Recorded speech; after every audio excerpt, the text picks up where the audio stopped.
वंदे मातरम भैयाओ। आज मैं एक नए विषय के साथ में आपके समक्ष हाजिर हूँ और आज का अपना विषय है कक्षा 9वीं के लिए जो आपकी पुस्तक का दूसरा भाग है लोकतांत्रिक राजनीति के अंतर्गत उसका पहला पाठ, पहला अध्याय, जिसका शीर्षक है लोकतंत्र क्या और क्यों। लोकतंत्र के महत्व को समझने की दृष्टि से सर्वप्रथम हमको इसकी विषय वस्तु को समझना पड़ेगा, क्योंकि समकालीन दुनिया में अनेक शासन पद्धतियों के अंतर्गत लोकतांत्रिक व्यवस्था ही एक सबसे लोकप्रिय शासन की पद्धति है और इस पद्धति के अंतर्गत दुनिया के अनेक देशों में वर्तमान में शासन की व्यवस्थाएं संचालित है। तो इस लोकतंत्र को समझने की दृष्टि से इस अध्याय को हम विस्तृत रूप से समझें, इसके लिए इसके अनेक बिंदुओं को उदाहरण सहित समझाने का प्रयास पुस्तक में किया गया है और उसी के अनुरूप मैंने ये एक वीडियो आपके लिए तैयार की है। इसके अंतर्गत हम पढ़ेंगे कि लोकतंत्र क्या है और ऐसा क्यों है, अन्य शासन व्यवस्थाओं से ये श्रेष्ठ क्यों है, आदि आदि बातों के ऊपर अपन बिंदुवार चर्चा करेंगे। सर्वप्रथम समझने की दृष्टि से लोकतंत्र के महत्व को समझना पड़ेगा और इसके अर्थ और भावार्थ को भी हमको समझना चाहिए। तो देखिए, शासन के विभिन्न रूपों में से एक सैद्धांतिक तरीका जिसको हम लोकतांत्रिक शासन व्यवस्था कहते हैं, नाम से भी अपन जानते हैं। वर्तमान में दुनिया के अनेक देशों में इस पद्धति के द्वारा शासन का संचालन किया जा रहा है और विश्व के अनेक देशों में प्रचलित शासन प्रणालियों में से सबसे अधिक सर्वमान्य एवं सर्वहितैषी शासन प्रणाली के रूप में इस लोकतांत्रिक व्यवस्था को मान्यता प्रदान की गई है। और ऐसा क्यों माना गया है, इसके संदर्भ में कई सारी इसकी विशेषताएं हैं जिनका अध्ययन अपन अगले बिंदु में करेंगे। सर्वप्रथम अपन को इसका आशय समझना पड़ेगा कि वास्तव में लोकतंत्र इतना श्रेष्ठ है, तो इस श्रेष्ठ प्रणाली से आमतौर पर आशय क्या है, इसका सटीक भावार्थ क्या है। इसके अंतर्गत हम देखते हैं कि लोकतंत्र अंग्रेजी भाषा का एक शब्द है डेमोक्रेसी, और जिसका हिंदी में अगर भावार्थ अर्पण करते हैं तो डेमोक्रेसी को ही हम लोकतंत्र कहते हैं, जो कि मूल रूप से यूनानी भाषा का ये शब्द था। अधिक प्रचलन होने के कारण इस लोकतंत्र को अनेकानेक क्षेत्रों में अनेक अनेक नाम से पहचाना गया। एक अन्य रूप में इसको हम जनतंत्र भी कहते हैं, प्रजातंत्र भी कहते हैं और जनता द्वारा निर्मित किया हुआ शासन तंत्र भी इसको हम कहते हैं। इसलिए एक सरल रूप में हम कह सकते हैं कि लोकतांत्रिक शासन एक ऐसा रूप है जिसमें शासकों का चुनाव आम लोगों के द्वारा प्रत्यक्ष सहमति अर्थात मतदान प्रणाली के द्वारा किया जाता है।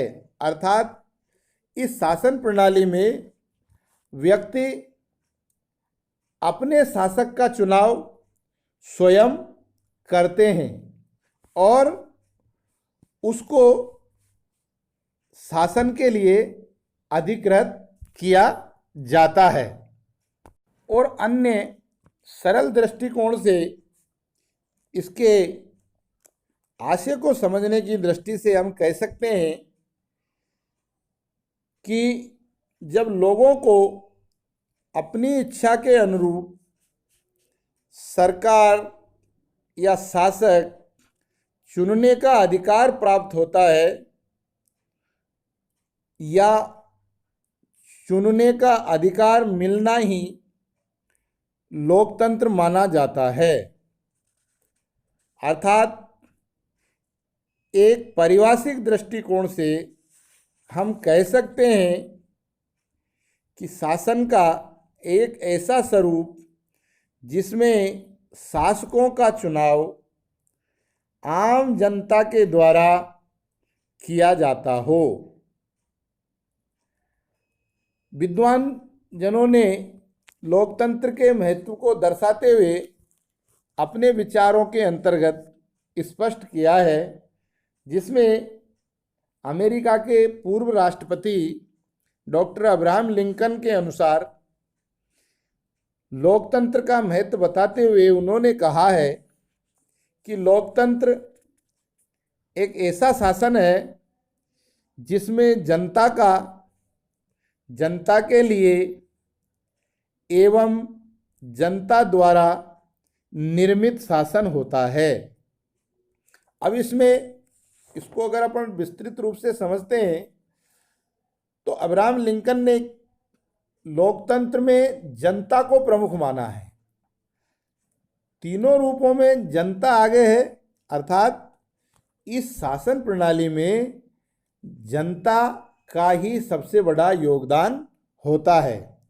इसलिए सरकार के हर फैसले में जनता की अप्रत्यक्ष रूप से भागीदारी भी मानी जाती है। और इसको स्पष्ट समझने की दृष्टि से इसकी प्रक्रियाओं को हम देखते हैं तो जिसके अंतर्गत एक बात आती है कि लोकतांत्रिक व्यवस्था में अंतिम निर्णय लेने की जो शक्ति होती है, किसी भी निर्णय में अंतिम रूप से मोहर लगाने का अधिकार जनता के द्वारा चुने हुए जनप्रतिनिधियों के पास में होती है, जबकि अन्य शासन प्रणालियों में ऐसा नहीं होता है। दूसरी बात में लोकतंत्र शासन व्यवस्था के अंतर्गत ही किसी भी देश में स्वतंत्र एवं निष्पक्ष रूप से चुनाव की व्यवस्था भी निर्धारित होती है। और इस स्वतंत्र एवं निष्पक्ष चुनाव प्रणाली के कारण ही उस देश का प्रत्येक वयस्क नागरिक को मतदान करने का अधिकार होता है और वह व्यक्ति मतदान के द्वारा अपने शासक प्रतिनिधि का चुनाव कर सकता है। तीसरा बिंदु पहलू है इसका, लोकतंत्र में हमेशा शासक बदलता है, देश का मुखिया बदलता है। इसलिए इस शासन प्रणाली में कई बार विचारधाराओं की अस्थिरता भी दिखाई देती है, जिसके कारण से निर्णय लेने में देरी हो सकती है। परंतु इन सब की बातों के आधार पर स्पष्ट रूप से ये माना जा सकता है कि तमाम प्रकार की शासन प्रणालियों के अंतर्गत अगर कोई सर्वश्रेष्ठ शासन व्यवस्था है तो वह लोकतंत्र ही है।